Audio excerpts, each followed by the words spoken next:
Everyone, बहुत बहुत स्वागत आप सभी का। जैसा कि आप सभी जानते हैं कि पिछले क्वेश्चन से लगातार हम लोग क्या कर रहे थे। पिछले क्वेश्चन से लगातार हम लोग प्रीवियस ईयर के सेट जो है सॉल्व कर रहे थे। एक ऐसा सेट जिसमें कि एक्टिव पैसिव नरेशन,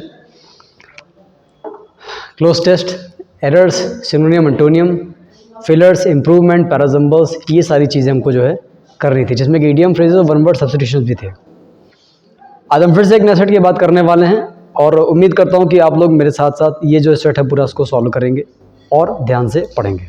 ठीक है, तो अब यहाँ पर कोई टाइम वेस्ट करने की ज़रूरत नहीं। आपके सामने फिर से पहले जैसे ही यहाँ पर दो सेंटेंसेस लिखे हुए हैं और आपको इन दो सेंटेंसेस में एरर निकालनी है। जितने भी लोग मेरे साथ में प्लीज़ जुड़ जाइए और ध्यान रखिए कि यहाँ पर हमको सेंटेंस को कैसे सॉल्व करना है। पूरा सेट सॉल्व कीजिएगा प्लीज़। मैं फिर से बोल रहा हूँ, वीडियो को बीच में स्किप मत कीजिएगा। आपने वीडियो को बीच में स्किप कर दी मेरे भाई, तो जो लय बनती है, फ्लो बनता है, वो खराब हो जाता है। तो वीडियो को एक बार में पूरा अटेम्प्ट कीजिएगा और मेरे साथ साथ जो है क्वेश्चन हम लोग अटेम्प्ट करेंगे। चलिए, अब हमारे सामने यहाँ पर दो क्वेश्चन लिखे हुए हैं। हमको इन दोनों क्वेश्चंस में क्या करना है, एरर निकालनी है। तो आप जल्दी से इन दोनों क्वेश्चंस को पढ़िए, इनका स्क्रीनशॉट लीजिए, बताइए इसमें एरर क्या हो सकती है, जल्दी बताइए।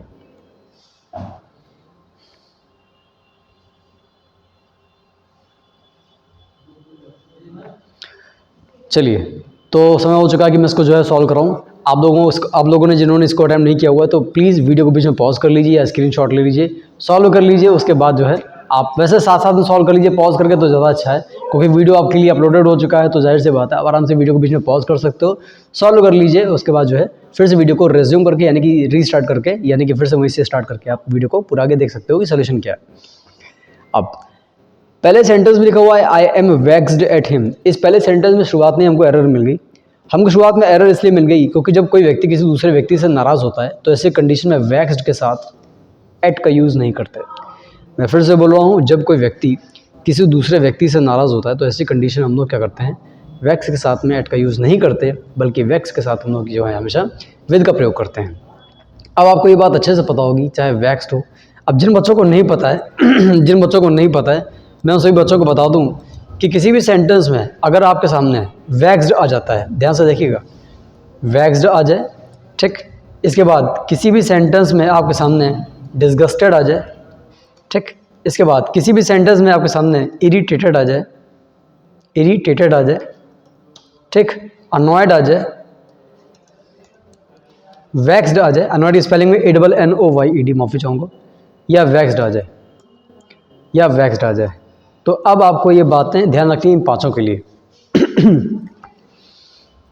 आपको क्या ध्यान रखना है कि जब भी इन पांचों का प्रयोग किसी भी व्यक्ति से नाराज़ करने के लिए, किसी इंसान से नाराज़ करने के लिए बोलेंगे, यानी कि इन सभी के बाद एक ऑब्जेक्ट व्यक्ति का नाम लिखा होगा, किसी इंसान की बात करेंगे, व्यक्ति की बात करेंगे, तो हमेशा इनके साथ प्रेपोजिशन का विद का यूज़ करेंगे, क्योंकि जब कोई व्यक्ति दूसरे व्यक्ति से नाराज़ होता है तो ऐसी कंडीशन हमेशा प्रेपोजिशन विद का यूज़ करते हैं। वहीं पर अगर हम किसी व्यक्ति के व्यवहार पर नाराज़ होने की बात कर रहे हैं, किसी बात पर नाराज़ होने की बात कर रहे हैं, तो वहाँ पर प्रेपोजिशन हमेशा एट का यूज़ किया जाएगा। तो सिंपल सी बात है, जिनको नोट करना नोट कर लीजिए कि वैक्स्ड से लेके अनॉयड तक जितने भी वर्ड आप देख रहे हो, इन सभी के साथ में हमको एट का प्रयोग करना है जब व्यक्ति किसी की बात पे नाराज़ हो, और इन सभी के साथ विद का प्रयोग करना है जब कोई व्यक्ति दूसरे व्यक्ति से नाराज़ हो। ठीक है, चलिए, अब बहुत छोटी सी बात है यहाँ पर। नाराज़ करने के लिए हम लोग यहाँ पर एक वर्ड यूज़ करते हैं, डिसग्रंटल्ड। ये भी नाराज़ के लिए पूछा जाने वाला वर्ड है, तो आप इसको भी याद देखिएगा कि जब हम किसी व्यक्ति से नाराज़ होते हैं तो वहाँ पर इन सारे वर्ड का यूज़ कर सकते हैं। व्यक्ति से नाराज़ तो विद, उसकी बात पे नाराज़ तो एट। जाहिर सी बात है, यहाँ पर हम लोग क्या कर रहे हैं, यहाँ पर हम लोग बड़ा ध्यान देंगे। तो एक व्यक्ति यानी कि आई ही से नाराज़ है, तो जब कोई व्यक्ति दूसरे व्यक्ति से नाराज़ तो क्या करेंगे, हमेशा विद का यूज़ करेंगे। चलिए, अब बात करेंगे यहाँ पर नंबर सेंटेंस सेकंड की। माफ़ी चाहूँगा, जो मैनेजर है उसने वार्न किया, सेंटेंस हमारा पास्ट में, तो जाहिर सी बात है जब अगला सेंटेंस में हमारा क्या बनेगा, पास्ट बनेगा। जो मैनेजर है उसने अपने टीम मेंबर्स को ये वार्न किया कि इफ़ दे परसिस्ट इन, ठीक। अब यहाँ पर परसिस्ट अगर देखेंगे तो सेंटेंस, ध्यान दीजिए, अगर हम यहाँ पर परसिस्ट देखेंगे तो परसिस्ट हमारी क्या है, वर्ब की फर्स्ट फॉर्म है। इसका मतलब सेंटेंस हमारा प्रेजेंट इंडेफिनिट में है। और पहला सेंटेंस हम देख रहे हैं वार्न किस में है, पास्ट में है, सेकंड फॉर्म में। तो जब पहला सेंटेंस पास्ट में होगा तो मेरे भाई अगला सेंटेंस किस में बनेगा, पास्ट में बनेगा। यानी पहले में सेकंड फॉर्म देख के हम यहाँ पर भी क्या करेंगे, सेकंड फॉर्म कर देंगे, यानी कि परसिस्ट का क्या हो जाएगा, परसिस्टेड हो जाएगा। ठीक, अब चूंकि एनालिसिस कर रहे हैं तो इसमें एक बात जो है ध्यान देने वाली है, जिन बच्चों को नहीं पता है मैं बता दूं आप लोगों को, कि जब आप कोई भी एग्ज़ाम दोगे, आप लोग जब कोई भी एग्ज़ाम दोगे मेरे भाई, तो ऐसी कंडीशन में वहाँ पर एक चीज़ बहुत पूछी जाती है। पता क्या पूछा था, मैं बता दूं आपको। किसी भी सेंटेंस में अगर परसिस्ट आता है तो परसिस्ट का मतलब होता है कि आप कोई भी काम लगातार जारी रख रहे हैं, यानी कि आप उस काम को लगातार कंटिन्यू कर रहे हैं। क्लियर हो गया। और ऐसी कंडीशन में आपको हमेशा वर्ब में क्या होता है, आईएनजी जो है वर्ब में, यानी कि वर्ब के फर्स्ट फॉर्म में आईएनजी फॉर्म का प्रयोग जो है करना पड़ता है। तो वर्ब में आईएनजी का प्रयोग करेंगे कब, जब परसिस्ट इन लगाएंगे, वर्ब में आईएनजी लगाएंगे। आपको वहाँ पर इन नहीं दिया होगा, टू दिया होगा या और कोई प्रपोजिशन दी होगी, तो आपको वहाँ पर क्या करना है, आपको वहाँ पर परसिस्ट इन लगाना है। आया। चलिए अब हम लोग बात करते हैं अगले सेंटेंस की। चलिए ज़रा ध्यान दीजिएगा, ये क्लियर हो गया ना। पहले सेंटेंस में यहाँ पर हमने वॉर्न यानी कि सेकंड फॉर्म को देखा, तो अगला सेंटेंस पास्ट में कर दिया, यानी परसिस्ट का परसिस्टेड कर दिया। पहला सेंटेंस पास्ट, अगला सेंटेंस पास्ट। चलो अब ये देखते हैं। ठीक, ये देखिए दो हैं सेंटेंस, इनको अटेम्प्ट कीजिए जल्दी से फटाक से, बताइए इसमें क्या होगा, क्या मिस्टेक इसमें हो सकती है। चौथा पांचवा फिलर है, भरना है। आपको 4 ऑप्शन दिए हुए हैं, हिंदी पढ़कर आपको दोनों सही ऑप्शन जो है बताने हैं। कौन सा ऑप्शन भरेंगे, तीसरा चौथा।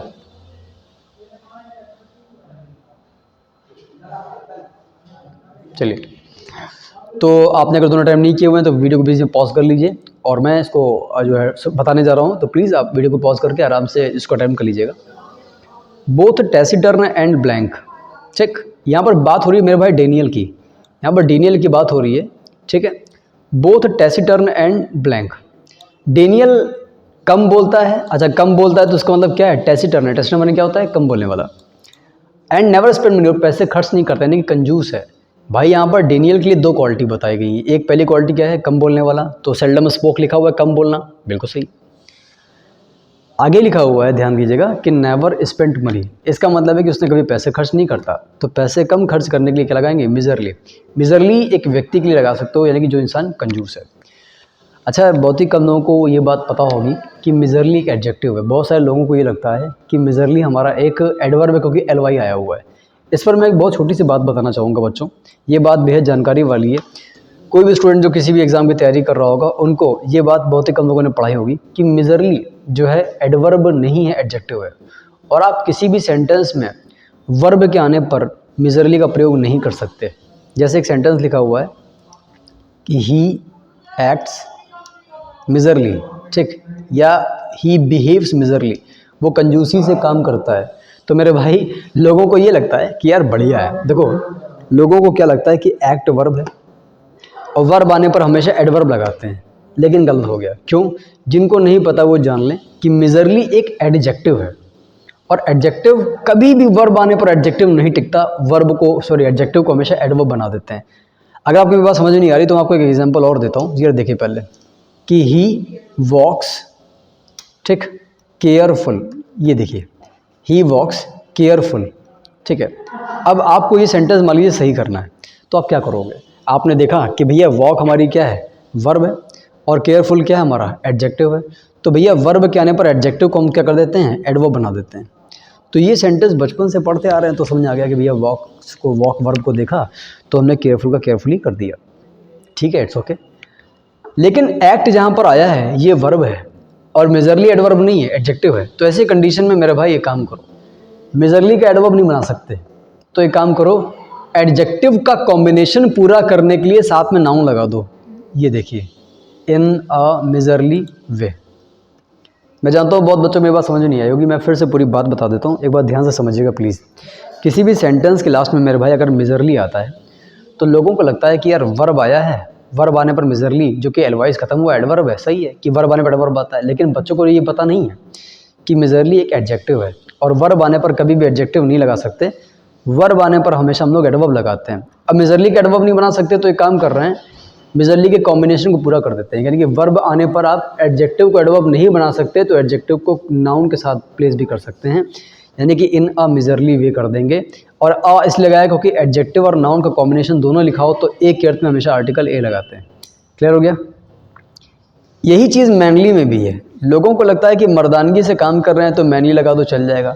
जैसे एक लिखा हुआ है कि हमें बड़ी मर्दानगी से यानी बहादुरी से लड़ना चाहिए। चलो तो वी शुड, और यहाँ पर लिख दिया मेरा भाई फाइट, वी शुड, हमने बेटा लिख दिया फाइट और यहाँ लिख दिया मैनली। ठीक, ये लिखा हुआ। अब आपको ये सेंटेंस में क्या करना है, लोगों को लग रहा है कि मेरा भाई मैनली एडवर्ब है, फाइट वर्ब है, वर्ब आने पर एडवर्ब लगा दी, सही है, गलत है। फाइट क्या हो गया, वर्ब हो गया, और मैनली क्या हो गया, एडवर्ब हो गया। तो इसका मतलब ये मैनली का एडजेक्टिव हो, गलत हो गया। तो वर्ब आने पर एडजेक्टिव नहीं लगा सकते। इसको हम लोग फिर से वही करेंगे, इन अ मैनली वे। ठीक, इन अ मैनली वे। तो अब जिन बच्चों को नहीं पता है, मैं वो पूरी बात समझ लीजिए। मिजरली और मैनली एल वाई से ख़त्म होने के बावजूद एक प्रकार के एडजेक्टिव हैं, पहली लाइन। उनके साथ अगर वर्ब आती है, जैसे यहाँ पर एक्ट और फाइट आया है, तो ऐसी कंडीशन में उनको एडवर्ब, उनको कंप्लीट करने के लिए साथ में आप एक नाउन लगा दीजिए, चाहे वे लगा दीजिए या मैनर लगा दीजिए, कुछ भी लगा दीजिए। फिलहाल मिजरली गलत हो जाएगा। ठीक है, चलो अब आते हैं हम लोग जो है नेक्स्ट सेंटेंस में बच्चों। ठीक है, चलिए ध्यान दीजिए ज़रा, आइए। तो मिजरली हमारा क्या है, एडजेक्टिव है। तो जो डेनियल है वो कम बोलता है तो टैसीटर्न है, और कम पैसे खर्च करता है मेरा भाई, तो माफ़ी चाहूँगा, थोड़ा सा ध्यान नहीं दिया मैंने। चलिए ठीक, जो डेनियल है वो कम बोलता है तो टैसीटर्न है, और डेनियल कम पैसे खर्च करता है तो क्या हो जाएगा, मिजरली हो जाएगा। अब यहाँ पर अगले सेंटेंस की बात करते हैं। He was too blank to make a statement before the boss. तो इतना डरपोक है कि वो अपने बॉस के सामने स्टेटमेंट नहीं कर दे सकता। जाहिर सी बात है, यहाँ पर डरपोक की बात हो रही है। अब डरपोक के लिए हमारे पास में दो ऑप्शन क्लोज हैं। डरपोक है कि शर्मीला है। अब ये चीज़ हमको देखनी पड़ेगी। थोड़ा सा सेंटेंस यार अच्छा है, आपको एक सेंटेंस भरना है कि वो इतना शर्मीला है कि वो बॉस के सामने स्टेटमेंट नहीं दे पा रहा है। अब देखो, बॉस के सामने क्या शर्म आएगी कि डरेगा, कायर है, क्या है, आप बताइए इसमें कौन सा ऑप्शन जो हमको लगाना पड़ सकता है। तो अब मैं आपको एक बात बता दूं कि यहाँ पर हम लोग टिमिड की बात करेंगे। टिमिड की बात इसलिए करेंगे क्योंकि ये वो जो कावर्ड है, कायर है, वो नहीं है। टिमिड का मतलब ये जो आप प्रकार से देख सकते हो, लगभग शाही से मिलता जुलता वर्ड होता है, समझ रहे हैं, जो अपनी बात को सामने नहीं बोल पाता। टिमिड यहाँ पर सेंस में आएगा। कावर्ड का मतलब ये नहीं कि भैया बॉस से लड़ाई करने जा रहा है तो लड़ाई करने में उसको जो है डर लग रहा है तो बॉस से लड़ाई नहीं कर पा रहा है। तो जाहिर सी बात है, आप हम लोग क्या करेंगे, टिमिड करेंगे। ठीक है, जो कि शाय का हल्का मिलता जुलता सेंस देता है। अब आइए यहाँ पर सिनोनियम में। हमारे सामने दोस्तों दो सिनोनियम लिखे हुए हैं, जल्दी से पढ़िए और बताइए कौन सा ऑप्शन करेंगे।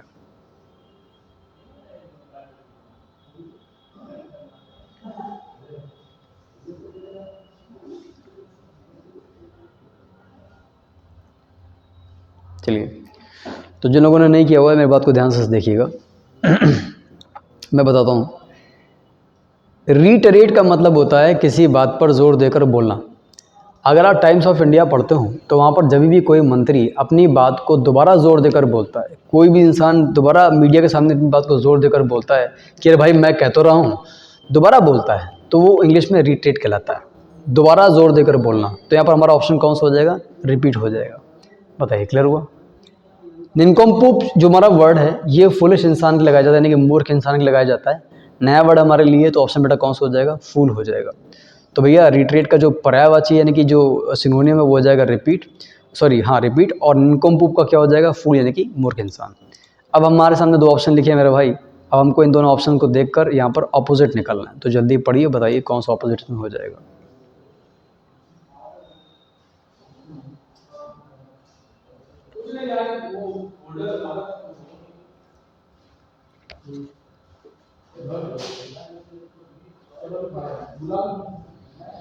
चलिए ऑपोजिट की बात करते हैं बच्चों यहाँ पर। तो पहले अब देखिए, यहाँ पर पहला वर्ड लिखा हुआ है पेल्यूसिड।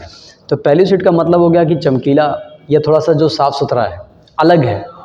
ठीक, उल्टा करेंगे मेरे भाई तो टॉर्पिड तो जानते ही हो आप लोग, क्या होता है बताइए ज़रा। टॉर्पिड होता है निष्क्रिय, यानी कि डॉर्मेंट। ठीक है, मैं बताऊँगा अभी आपको, परेशान मत होइए। फिलहाल मर्की की बात करेंगे। मर्की माने होता है अंधकार से भरा हुआ। तो पेल्यूसिड का उल्टा जो हो जाएगा वो मर्की हो जाएगा, अंधकार से भरा हुआ। टॉर्पिड जो होता है वो निष्क्रिय की लगाते हैं, यानी कि जो चीज़ हमारी डॉर्मेंट है। अब जिन बच्चों को नहीं पता है, मैं उनको पूरी बात बता देता हूँ कि ये आखिर है क्या। ध्यान दीजिएगा ज़रा आप लोग। देखिए, किसी भी सेंटेंस में अगर आप लोग डॉर्मेंट मिलता है, तो डॉर्मेंट का मतलब बच्चों ये होता है कि कोई भी चीज़ जो है वो हमारी निष्क्रिय अवस्था में। जैसे कई बार आपने देखा होगा कि जो पेड़ के बीज होते हैं वो महीनों ऐसे पड़े रहते हैं और एकदम से जग जाते हैं। तो जब ये महीनों ऐसे ज़मीन में पड़े होते हैं तो वो कैसी स्टेज में होते हैं? डॉर्मेंट स्टेज में होते हैं। ठीक, तो डॉर्मेंट स्टेज जो है वो मेरे भाई, डॉर्मेंट स्टेज का मतलब है निष्क्रिय अवस्था, यानी कि ऐसी स्टेज जिसमें जो हमारे बीज होते हैं, पेड़ पौधों के जो बीज होंगे वो निष्क्रिय अवस्था में चले जाएंगे। इंग्लिश में टॉर्पिड जो होता है वो सुस्त या निष्क्रिय अवस्था के लिए पर्यायवाची बनाया जाता है। ठीक है, तो इंसान के सुस्त होने के लिए ये नहीं है। तो आप ये नहीं बोलो कि यार मेरा भाई डॉर्मेंट स्टेज में चला गया, ये आप नहीं बोल सकते। आपको बोलना पड़ेगा कि ये जो बीज है, क्योंकि ऐसा है ना, बच्चों को जब क्लोज टेस्ट करते हैं तो बच्चों को पता ही नहीं होता कि क्लोज टेस्ट करते समय कौन सा ऑप्शन हमें वहाँ पर चूज़ करना है। तो जाहिर सी बात है कि अगर आपको यूज़ नहीं पता तो आप चूज़ नहीं कर पाओगे। तो मेरी बात मानिए, नोट करने से पहले समझिएगा। तो जब कोई बीज निष्क्रिय अवस्था में होता है तो इंग्लिश में उसको डॉर्मेंट स्टेज में कहते हैं। पर्यायवाची का मतलब क्या हो जाएगा? टॉर्पिड। अच्छा, वहीं पर आप कई बार ऐसा होता है आपको जो फ़ोन होता है वो सुसुप्तावस्था में चला जाता है। इंग्लिश में उसको मेरे भाई बोलते हैं हाइबरनेशन, जैसा कि मेंढक होता है। तो मेंढक हमारा क्या होता है? सुसुप्तावस्था में चला जाता है। इंग्लिश में क्या बोलते हैं? Hibernation stage. तो अगर इस प्रकार से देखा जाए तो अगर काम चलता हो पर्यायवाची यानी कि सिनोनिम बनाने पे आएंगे तो ये तीनों पर्यायवाची बना देंगे, लेकिन दोनों का यूज़ अलग अलग है। ठीक है, नोट कर लीजिएगा इसको, मैं आगे बढ़ने जा रहा हूँ। चलिए, तो पहली सूट का बेटा उल्टा के हमारा क्या हो जाएगा? मर्की हो जाएगा। एडमेंट माने होता है जिद्दी। जिद्दी का मतलब होता है जो खुद को माहौल में नहीं डालना चाहता, झुकना नहीं चाहता। और फ्लेक्सिबल वो इंसान जो लचीला है। लचीला का मतलब ये वो अपने आप को परिस्थितियों के अनुसार ढाल लेता है, जैसा उसको मिल जाता है भैया उसमें एडजस्ट कर लेता है। ठीक है, तो हमारा 8वें का उल्टा क्या हो जाएगा? फ्लेक्सिबल। और 7वें का हमारा क्या हो जाएगा? मर्की, यानी कि जो स्पष्ट ना हो, अंधकार से भरा हुआ हो। चलिए ठीक है, अब आइए अगले पे। 2 मुहावरे हमारे सामने लिखे हैं बच्चों। इन दोनों मुहावरों को पढ़ना है और बताना है कि हमारा सही ऑप्शन कौन सा होगा। ठीक है, जल्दी पढ़िए, बताइए कौन सा ऑप्शन हमारे पास सही हो सकता है।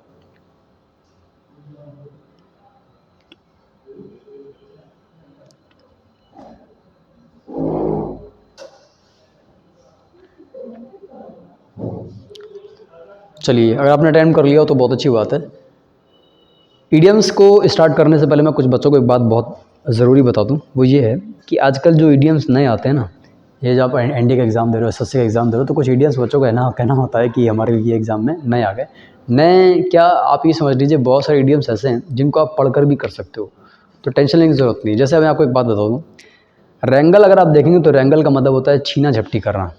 रैंगल का मतलब होता है छीना झपटी करना, और ओवर का मतलब होता है किसी बात पर। अब एस शैडो का मतलब समझा रहा है? एस तो वैसे गधी को बोलते हैं, या डोंकी के, फीमेल डोंकी के लिए यूज़ कर सकते हैं, जो भी है।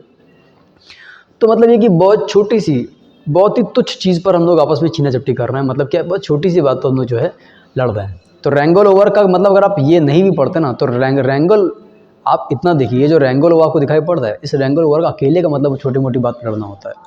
अब मैं आपको एक बात बता दूं, छोटी मोटी बात पर लड़ने के लिए ये जो लाइन है, सी वाला ऑप्शन, मेरे भाई इसको नोट कर लीजिएगा, क्योंकि ट्रिफल का मतलब होता है छोटी छोटी बातों पर होने झगड़ा। तो छोटी मोटी बातों पर होने झगड़े के लिए हमेशा जो ऑप्शन आता है वो क्वारल ओवर ट्रिफल कहलाता है। ठीक है, बात याद रखिएगा। अब जैसे कि मैं आपको बताऊँ, इंग्लिश में एक मुहावरा, सॉरी इंग्लिश में एक वोकैब यूज़ करते हैं। ये वोकैब आप बहुत ध्यान से समझेंगे मेरे भाई। बिकर, बिकर का मतलब होता है बेकार की बात पर झगड़ना, यानी कि ऐसी बात पर झगड़ना जो कि हमारे लिए इंपॉर्टेंट बिल्कुल है ही नहीं। पता है, क्लियर हुआ ना? तो ऐसी कंडीशन में जब बिकर की बात करोगे मेरे भाई, तो आपको ये बात अच्छे से पता होनी चाहिए कि ये हमारे लिए क्या है, यह है बेकार की बात पर झगड़ना। तो जब भी आएगा बिकर, टू फाइट ओवर पेटी इशू, छोटी मोटी बात पर लड़ने के लिए क्या लिखा रहेगा? टू फाइट ओवर पेटी इशू। बताइए, क्लियर हो रहा है ना? बार बार भाई मैं पढ़ा रहा हूँ, बार बार पढ़ाता रहूँगा, दिमाग में आंखों के सामने आता रहेगा, तो आपको अपने आप तैयार हो जाएगा। वीडियो देखने में बिल्कुल मेरे भाई आपके लिए बेकार सिद्ध नहीं होगा, ये कहीं ना कहीं आपके लिए फ़ायदेमंद होगा, क्योंकि बार बार वो चीज़ें भी आती हैं जो कि सेट में नहीं है। चलिए, तो भैया हमारा ऑप्शन कौन सा हो जाएगा? सी हो जाएगा। मेक वंस फ्लैश क्रीप, अभी मैंने 2 से 3 दिन पहले ये क्लास में पढ़ाया ये, और देखिए आ भी गया ये। मेक वंस फ्लैश क्रीप का मतलब होता है कुछ ऐसा करना कि सामने इंसान को डर पैदा करें। तो फ्राइटन समवन हमारा सही ऑप्शन जो है हो जाएगा। कौन सा ऑप्शन हो जाएगा? फ्राइटन समवन हमारा जो है वो सही ऑप्शन हो जाएगा। मेक वंस फ्लैश की मतलब भयभीत करना। और ये मैं आपको बता दूं कि ये हमारे लिए इंपॉर्टेंट नहीं है, लेकिन ये जो आप देख रहे हो 10वां, ये बहुत इंपॉर्टेंट है। ठीक है, चलो अब 10वें की बात करते हैं। 10वें में हमको करना क्या है, सेंटेंस पूरा ध्यान से पढ़ना मेरे भाई, और इसमें हमको ये जो ब्रैकेट वाला पार्ट है इसकी जगह सही ऑप्शन बताना है, कौन सा ऑप्शन हो सकता है।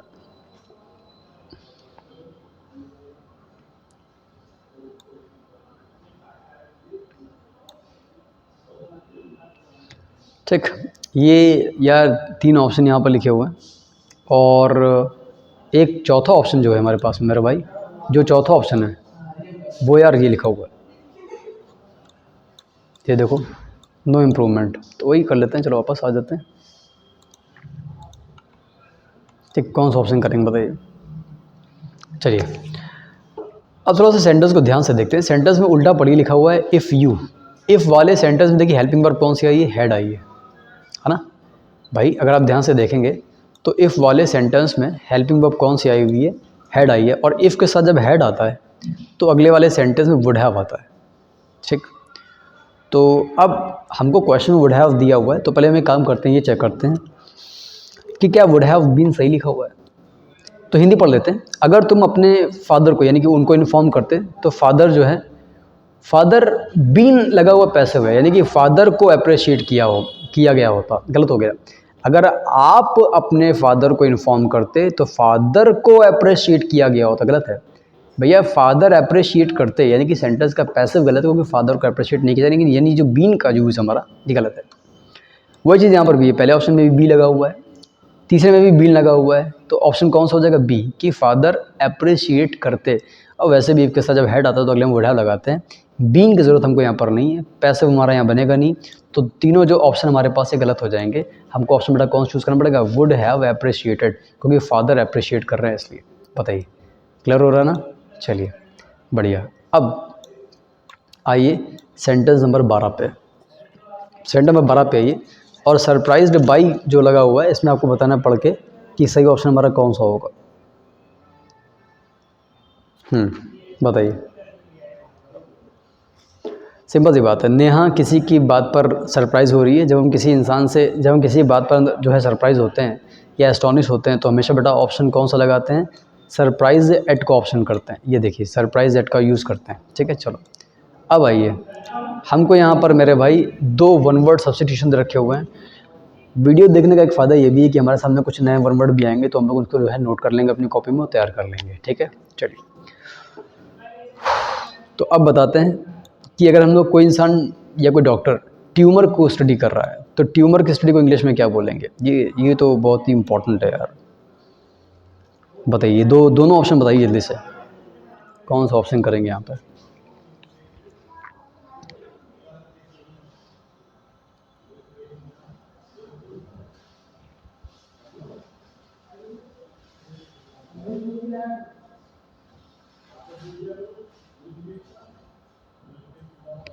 देखिए ट्यूमर की स्टडी को इंग्लिश में हम लोग क्या बोलते हैं, ऑन्कोलॉजी बोलते हैं बेटा। क्या बोलते हैं भैया, ट्यूमर के स्टडी को अगर कोई इंसान किसी एग्जाम में आपसे पूछा जाए कि ट्यूमर की स्टडी को इंग्लिश में क्या बोलते हैं, यानी कि जो ट्यूमर का अध्ययन है उसको इंग्लिश में क्या बोलेंगे, तो हमारा कौन सा ऑप्शन बेटा हो जाएगा, ऑन्कोलॉजी। ऑन्कोलॉजी क्या हो जाएगा, ट्यूमर का अध्ययन। अब यहाँ लिखा है हाईएस्ट पॉइंट, यानी किसी चीज़ की जो सबसे ऊपरी सीमा है, जो सबसे ऊंची चोटी, इंग्लिश में क्या कहलाएगी, जेनिथ। अब देखिए जिन बच्चों को नहीं पता मैं उनको बता दूं कि अगर आप जेनिथ नहीं लगाना चाहते तो जेनिथ की जगह आप लोग जिन वर्ड का यूज़ कर सकते हैं, एक पिनिकल का यूज़ कर सकते हैं, पिनिकल। और चरम सीमा को इंग्लिश में बोलते हैं कल्मिनेशन। अब तो चरम सीमा क्या है मेरे भाई, जब किसी चीज़ की अति हो जाती है तो जो उसका सबसे ऊपरी पॉइंट होता है, जो पराकाष्ठा है, उसको इंग्लिश में हम लोग क्या बोलते हैं, कल्मिनेशन कहते हैं। तो एपेक्स, क्लाइमैक्स, समिट, जेनिथ, है ना, ये जितने भी आप वर्ड देख रहे हो इन सभी का मतलब क्या हो जाएगा, शिखर हो जाएगा। चलिए आइए, इतना क्लियर हुआ बच्चों ना। अब बात करते हैं हम लोग जो है नेक्स्ट की। तो यहाँ पर क्या हो जाएगा, जेनिथ हो जाएगा। अब हमारे सामने 2 स्पेलिंग लिखी हुई है, इनको हम इन स्पेलिंग में हमको एक इनकरेक्ट स्पेलिंग निकालनी है, यानी कि जिसकी स्पेलिंग गलत है। तो कौन सा ऑप्शन बताइए करेंगे।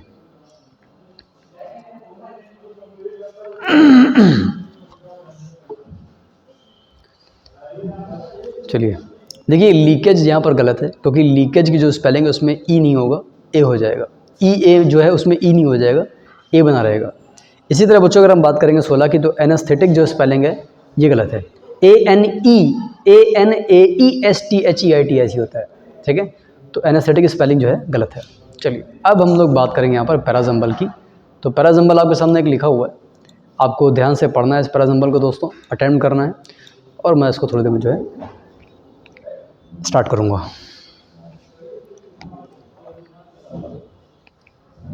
अटेम्प्ट कर लीजिए, वीडियो को पॉज कर लीजिए, अटेम्प्ट कर लीजिए दोस्तों। फिर हम लोग जो है बात करते हैं इसमें कि कौन सा ऑप्शन हमारे पास में जो है होगा। ठीक है,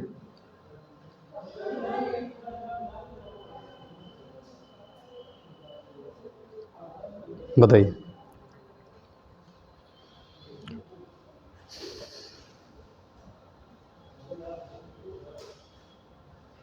आइए, पैरासिंबल सॉल्व करने के लिए हमारे पास में 4 ऑप्शन जो है लाइन लिखी हुई है PQRS। अब बच्चों को इस बात का जो है जानकारी होनी चाहिए कि सबसे पहले हमें पहली लाइन कौन सी निकालनी चाहिए। तो आइए पहले P पढ़ लेते हैं ताकि हम चारों में से देख लें कि सबसे पहली लाइन कौन सी होगी। अब येट का मतलब होता है फिर भी। तो आपको क्या लगता है किसी सेंटेंस की शुरुआत फिर भी से हो सकती है? बिल्कुल नहीं। लिखा हुआ है making loans to poor people, गरीब लोगों को लोन देना, इज़ हार्डली पॉवर्टी क्योर, इससे गरीबी का इलाज नहीं हो पाएगा। गलत हो गया, क्योंकि पहली लाइन में ही अगर येट लगा हुआ है तो ये गलत है, क्योंकि येट जो है हम लोग ज़्यादातर सेंटेंस के बीच में, सेंटेंस के लास्ट में लगाते हैं। अब नंबर Q पढ़ते हैं। इंडस्ट्री को सेगमेंट करना हो सकता है एक अच्छा काम। वर्दवाइल का मतलब होता है जो चीज़ वास्तव में काम के योग्य हो।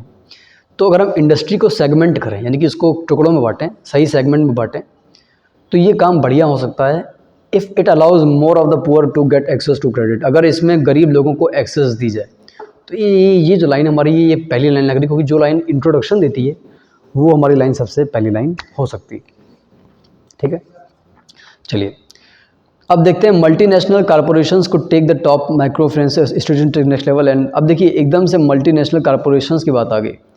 सेंटेंस को पढ़ के इतना समझ में भाई आ गया कि इसमें लिखा हुआ है कि जो मल्टीनेशनल कॉर्पोरेशंस हैं को take the top micro finance institutions, वो टॉप स्तर के माइक्रो फाइनेंस इंस्टीट्यूशंस को ले जा सकते हैं कहाँ पर? नेक्स्ट लेवल पर। एंड द रिमाइंडर, और जो बचे हुए हैं, रिमाइंडर माने क्या होता है? बचे हुए। कुड टेक द रेस्पॉन्सिबिलिटी, जो बचे हुए हैं वो रेस्पॉन्सिबिलिटी ले सकते हैं डेवलपमेंट के। किसके डेवलपमेंट के? ग्रुप के और रीजनल बैंक्स के। और लास्ट में लिखा हुआ है property rights and role of the, ये गलत हो गया। तो हमारी बेटा पहली लाइन कौन सी हो जाएगी? Q हो जाएगी। तो सेंटेंस को पढ़ के साफ समझ आ गया मेरे भाई कि हमारी पहली लाइन कौन सी होगी? Q हो गई। देखिए कितना बढ़िया है। अगर देखेंगे मेरे भाई ना, तो इन चारों ऑप्शन में से कोई भी ऑप्शन ऐसा नहीं जो Q से स्टार्ट है, B को छोड़कर। तो अगर जल्दबाजी में अगर ऐसे ध्यान से देखेंगे तो हमको एक हिंट मिल गई, एक हेल्प मिल गई कि हमारे पास जो सही ऑप्शन है वो कौन सा हो सकता है? B हो सकता है।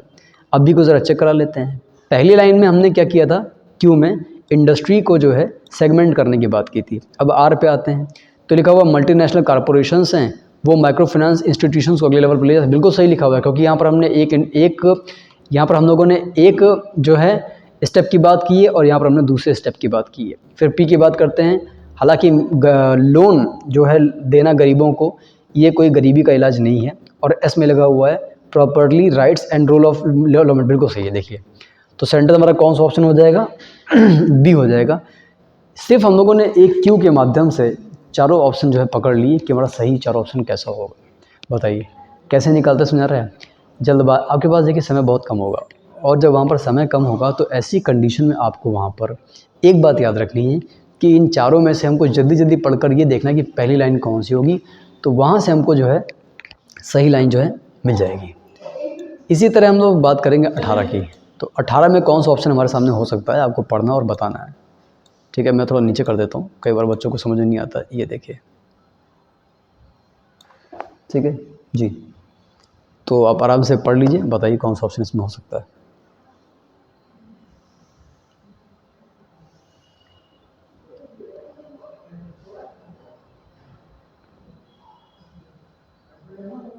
आइए शुरू करें। फिर से वही काम करना है मेरे भाई, पहली लाइन निकालनी है कि पहली लाइन कैसी हो सकती है। आपको इन चारों लाइन में से एक ऐसी लाइन निकालनी है जो चारों में से सबसे पहले आएगी। तो क्या सेंटेंस की शुरुआत बट से हो सकती है? बिल्कुल नहीं। लिखा हुआ है लेकिन जो सिनेरियो है, सिनेरियो का मतलब जो युग है, जो आजकल का सीन है, पूरी तरह से चेंज हो चुका है आजकल।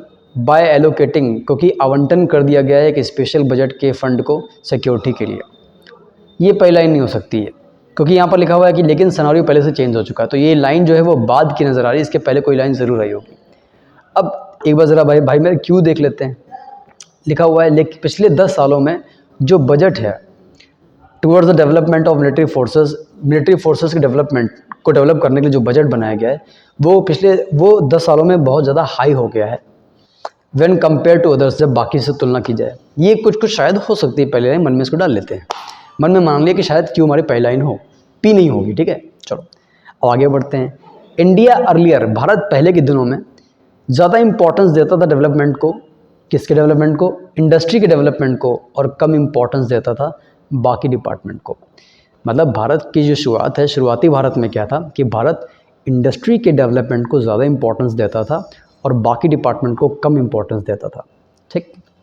ये लाइन मेरे ख्याल से पहली हो सकती है, यानी कि क्यू और आर में कोई एक लाइन पहले चूज़ करनी है। इसमें लिखा हुआ है दिस, ऐसा इसलिए है क्योंकि जो डरावने जो डर है, फ्राइटनिंग इंक्रीज़, जो, हाँ बिल्कुल सही है, जो बढ़ोतरी हुई है टेररिज्म में पूरी दुनिया भर में, स्पेशली एमर्जिंग आफ्टर कौन से अटैक के बाद, 9/11 अटैक के बाद, ठीक है। चलिए, तो इन दोनों लाइन में मेरे ख्याल से पहली लाइन हमारी कौन सी हो जाएगी, ये आर हो जाएगी। उसका कारण मैं बता दूं आपको, क्योंकि आर में हम ये बता रहे हैं मेरे भाई कि पिछले हाँ आर में ये बता रहे हैं कि पहले, देखिए क्यू में क्या बताया गया, क्यू में बताया गया पिछले 10 सालों मिलिट्री फोर्सेस को ज़्यादा तवज्जो दी है, और आर में हम लोगों ने पहले की बात की, पहले भारत में ऐसा होता था लेकिन अब भारत में ऐसा हो रहा है। तो पहले के हिसाब से हमारी पहली लाइन कौन सी हुई, आर हो गई। अब ऑप्शन अगर देखेंगे मेरे भाई, तो आर से कौन सी लाइन स्टार्ट हुई, चौथी, यानी कि जो हमारा चौथा ऑप्शन है वो आर से स्टार्ट हुआ है, ठीक है मेरे भाई, कोई बात नहीं। आर के बाद पी पढ़ते हैं, तो पी क्या हो गया, लेकिन अब देखिए बिल्कुल सही बात है, आर पे लिखा हुआ है 10 साल पहले भारत इंडस्ट्री को ज़्यादा इंपॉर्टेंस देता था, लेकिन अब देखिए क्या लिखा हुआ है, पी में क्या लिखा हुआ है, लेकिन अब सिनेरियो पूरी तरह से चेंज हो चुका है, क्योंकि अब जो है स्पेशल बजट एलोकेट किया जाता है फंड सिक्योरिटी के लिए, ठीक है, बिल्कुल सही है। अब एस पे आते हैं, ऐसा इसलिए हुआ क्योंकि जब से अटैक हुआ है तो लोग ज़्यादा सचेत हो गए, बिल्कुल सही है। और क्यू में क्या लिखा हुआ है, हाँ क्यू में क्या लिखा हुआ है कि पिछले 10 सालों में जो बजट है वो बढ़ा हुआ है। पहले हम लोगों ने अटैक की बात की कि अटैक से जो है डर भय बैठ गया लोगों में, फिर हम लोगों ने बात कर दी मेरे भाई कि लास्ट में एस पे क्या बात कर दी हम लोगों ने, पिछले 10 सालों में जो बजट है वो बढ़ा हुआ है। तो हमारा बटा कौन सा ऑप्शन सही हो जाएगा दोस्तों, चौथा ऑप्शन सही हो जाएगा। तो हम लोगों ने एक सीरीज़ बनाई, पहले हम लोगों ने बोली, पहले हम लोगों ने ये बात की भारत पहले ऐसा था, ठीक। फिर हम लोगों ने इसमें एक लाइन बनाई पी वाली कि लेकिन अब भारत में जो है युग बदल चुका है। फिर हमने एस वाली लाइन बताई, ऐसा इसलिए क्योंकि अब जो है एकदम से बढ़ोतरी हुई है आतंकवादी चीज़ों में, गतिविधियों में। फिर उसके बाद क्यू पे लिखा हुआ है कि हाँ भैया जब से गतिविधियों में बढ़ोतरी हुई है तब से हम लोगों ने क्या कर दिया, सिक्योरिटी को जो है ज़्यादा तवज्जो दी है। चलिए अब एक्टिव पैसिव की बात करते हैं, नरेशन की बात करते हैं। एक्टिव पैसिव में भैया देखो ज़रा कौन सा ऑप्शन हो सकता है।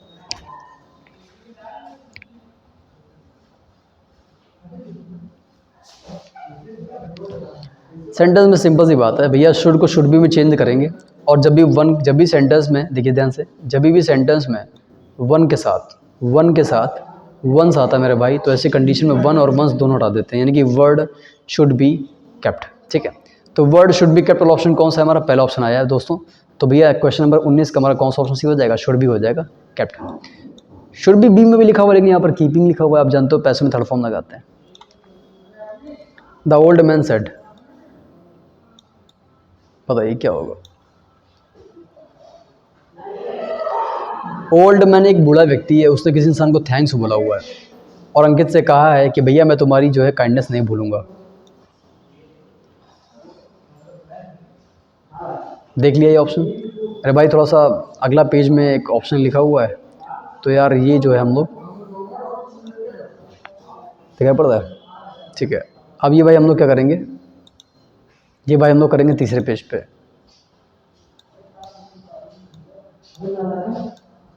ये देखिए, देख लीजिए भाई,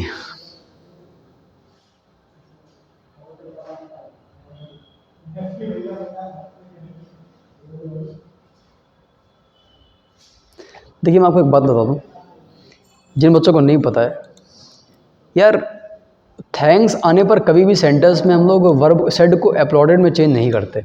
अपलॉडेड का जो यूज़ आप देख रहे हो, ये अपलॉडेड का यूज़ हम लोग तब करते हैं जब सेंटेंस में ब्रावो यानी कि शाबाश की इंग्लिश आ जाती है। तो शाबाश की इंग्लिश यहाँ पर नहीं आई मेरे भाई, तो जाहिर सी बात है हम लोग यहाँ पर क्या करेंगे, हम लोग यहाँ पर थैंक यू आने पर सीधे थैंक्ड में चेंज करेंगे। बूढ़े व्यक्ति ने कहा, अंकित को धन्यवाद दिया और उसको विश्वास दिलाया कि भैया आने वाले समय हम तुम्हारी कभी काइंडनेस नहीं भूलेंगे, ठीक है। चलिए, तो बीच में का दोस्तों हम लोगों ने ऑप्शन जो किया वो कौन सा किया है, बी किया हुआ है, अब हम लोग बात करेंगे यहाँ पर क्लोज टेस्ट की। चलो क्लोज टेस्ट करना है और बताना है मिलजुल कर कि भैया कौन सा ऑप्शन होगा। तो एक काम करते हैं यार, थोड़ा सा मैं कोशिश करता हूँ कुछ ऐसा करने की। ओके चलो भाई साहब, एक नज़र यहाँ मारो, पहले एक नज़र मार लो फटाक से।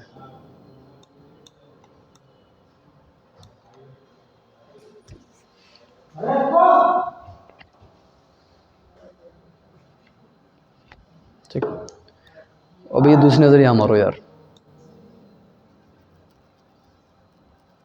नहीं तो स्क्रीनशॉट ले लीजिएगा, मतलब बीच में वीडियो को पॉज कर लीजिएगा आराम से।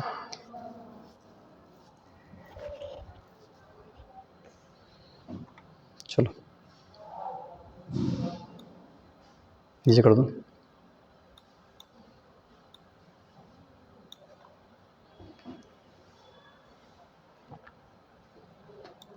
चलिए ध्यान से देखिए, एक काम करना, मैं आपको आंसर नहीं बताऊंगा, ठीक है, मैं पढ़ रहा हूँ, आंसर आप बताना। चलो, नेशनल इंटीग्रेशन, इंटीग्रेशन का मतलब होता है एकता। तो राष्ट्रीय एकता का मतलब क्या है? राष्ट्रीय एकता का मतलब है ऑल द पीपल, क्या करना। ठीक, राष्ट्र, अभी मन देखो, मन में बिना ऑप्शन देके बनाना कि कैसा आंसर निकल सकता है। कि राष्ट्रीय एकता का मतलब है करना, क्या, सारे लोगों को, राष्ट्र के सारे लोगों को करना, इनटू अ सिंगल वॉल, एक साथ, एक में करना। अब ऑप्शन पढ़िए। ठीक, सेग्रीगेट, ऑप्शन चाहूँगा, सेग्रीगेट माने अलग करना, कंबाइन माने मिलाना,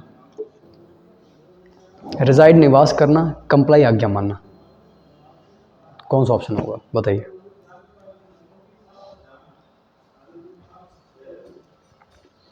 मैं आपको एक बात बताऊं, इसका सही आंसर हमारा हो जाएगा बी, कंबाइन मतलब मिलाना। सबका सही होगा मेरे ख्याल से, इतना सरल है यार। तो देखो ऐसे हिंदी भी निकलनी चाहिए मेरे भाई, मज़ेदार, तभी तो मज़ा आएगा सॉल्व करने में। तो नेशनल, राष्ट्रीय एकता का मतलब है राष्ट्र के सभी लोगों को एक में मिलाना। अब देखो मैंने बिना ऑप्शन पढ़े लगभग हिंट कर दी, तो आप भी पढ़कर अपने मन से हिंट ले सकते हो कि ऑप्शन में क्या होगा। भाई मैंने ऑप्शन देखे नहीं मेरे भाई, मैं बता रहा हूँ ईमानदारी से। इट इज़ अ ब्लैंक, ये एक खाली स्थान है जो बांधता है लोगों को साथ साथ इन वन खाली स्थान।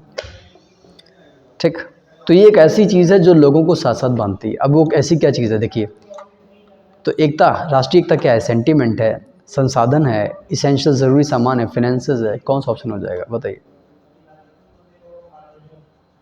जाहिर सी बात है क्या होगा? सेंटीमेंट। क्या, ये एक प्रकार की भावना है जो बांधती है सभी लोगों को इन वन, एक धागे में बांधती। क्या देखो ज़रा, अच्छा धागे में नहीं बांधती, इन, माफ़ी चाहूँगा मैं थोड़ा सा भूल गया, इन वन, वन का मतलब, अब देखो ऑप्शन क्या लिखा हुआ है, in one real, one common, one similar, one nominal. बढ़िया ऑप्शन है यार, इन वन कॉमन। ठीक, कॉमन इसलिए होगा क्योंकि मैं बता दूं आपको, जो बांधती है वन कॉमन बॉन्ड, एक ही कॉमन बॉन्ड में बांधती है। नो मैटर वॉट, पहले तो जो बच्चे नहीं जानते वो जान लीजिए, नो मैटर वॉट का मतलब होता है भले ही कितना भी। तो भले ही उनका रिलीजन क्या है, उनकी कास्ट क्या है, उनकी भाषा क्या है, उनकी हिस्ट्री क्या है, उससे मतलब नहीं है, सबको एक में बांधती है। It is a blank cementing, cement का मतलब भी जोड़ना हो जाएगा। ये एक ऐसी चीज़ है जो जोड़ती है, सीमेंटिंग फोर्स, सीमेंटिंग फोर्स है whereby all kinds of, जहाँ पर हर प्रकार के लोग live blank peacefully and can identify themselves, जहाँ पर हर धर्म के लोग होते हैं वो साथ रह सकते हैं, पता नहीं क्या कर सकते हैं, एंड पहचान सकते हैं अपने आप को, अपने आप को मान सकते हैं एक पार्ट एंड पार्सल। पहले तो ये एक मुहावरा आप जान लीजिए, पार्ट एंड पार्सल का मतलब होता है to be very important part of something. ये पी वाले मुहावरों में बच्चों को मैं पढ़ा चुका हूँ। पार्ट एंड पार्सल का मतलब हो जाएगा to be very important part of something. ठीक है, तो अब it is a blank cementing, it is a weakening cementing, natural cementing, strong cementing, settle cementing. कौन सा हो जाएगा? Strong cementing. ठीक है, समझ आ रहा है, सरल है। जहाँ पर हर प्रकार के जो लोग हैं वो कैसे रहते हैं मेरे भाई? अलग रहते हैं, साथ रहते हैं, साथ रहते हैं, अलग रहते हैं, खुश रहते हैं, ज्वाइंटली रहते हैं। तो कैसे क्या हो जाएगा? जहाँ पर हर प्रकार के लोग क्या होते हैं? टुगेदर, लिव टुगेदर, क्या होते हैं? साथ साथ रहते हैं। बताइए, क्लियर हुआ भैया? पहले मैं किया, अब देखो एक काम करो, स्क्रीनशॉट ले लीजिएगा, अगर नहीं समझा रहा है तो स्क्रीनशॉट ले लीजिएगा, कोई दिक्कत नहीं है। सेग्रीगेट हो जाएगा, दूसरे मेरा भाई तुम्हारा हो, सॉरी पहले में कंबाइनिंग हो जाएगा, इधर सेंटिमेंट हो जाएगा, इधर कॉमन हो जाएगा, ये आपका हो जाएगा मेरे ख्याल से स्ट्रॉन्ग, और ये क्या हो जाएगा टुगेदर। ठीक है दोस्तों, तो ये था बच्चों हमारे लिए आजकल का क्लोज टेस्ट। अब देखिए मैं आपको एक बात बताऊँ, ये क्लोज टेस्ट पैराजम्बल हम लोग per day 2 parajumble, 1 cloze test, 1 passive, 1 narration, 2 synonym, 2 antonym, 2 error, 2 filler, 2 one word, 2 idioms कर रहे हैं। अब आप समझिए कितना काम कर रहे हैं हम लोग, 25 क्वेश्चन कर रहे हैं। तो मेरे भाई ये एक दिन का काम नहीं है। क्लोज टेस्ट पैराजम्बल ये कम से कम आप 10 से 15 दिन लगातार करेंगे तब आपकी जो है स्पीड मेंटेन होना शुरू होगी, आपका फोकस सही होगा, उसके बाद भी सही होगा। वो इस बात की जिम्मेदारी कि आप कितनी प्रैक्टिस कर रहे हैं। ठीक है दोस्तों, तो चलिए मेरे भाई ये वीडियो को आपने पूरा देख लिया, बहुत अच्छी बात है। इस वीडियो को दोस्तों शेयर कर दीजिएगा, लाइक कर दीजिएगा, कमेंट करके बताइएगा वीडियो कैसा लगा। और हाँ, पढ़ते रहिए दोस्तों और मेरे साथ बने रहिए। पर डे एक अपना समय बांध दीजिए कि आपको शाम को ये काम करना ही करना है, भले आप कुछ भी पढ़ दो, उससे मतलब नहीं है। अगर हम दिन का 20 मिनट या आधा घंटा निकाल के पढ़ाई कर लें मेरे भाई तो बुरा नहीं है, क्योंकि क्लोज टेस्ट पैराजम्बल जितने ज़्यादा करेंगे उतना ही अच्छा है।